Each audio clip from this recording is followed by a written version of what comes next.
नमस्कार शेतकरी बंधूंनो, आज रोजी आपण गंगापुरी येथील प्रगतशील शेतकरी सुरेश मारू पाटील यांच्या शेतावर आलेलो आहोत आणि त्यांनी आपला महोदया हायब्रिड सीड्स या कंपनीचा मका 101 या वाणाची लागवड केलेली आहे। त्यांनी हे 2 पाकडांची लागवड केलेली आहे।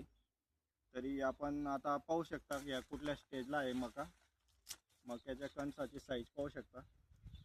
त्याच्यानंतर एकदम हातात बसत नाही अशी साईज आहे। दुसरी गोष्ट मक्याचा स्टम तुम्ही पाहू शकता एकदम जाड आहे। त्याच्यानंतर हाईट बी एकदम व्यवस्थित आहे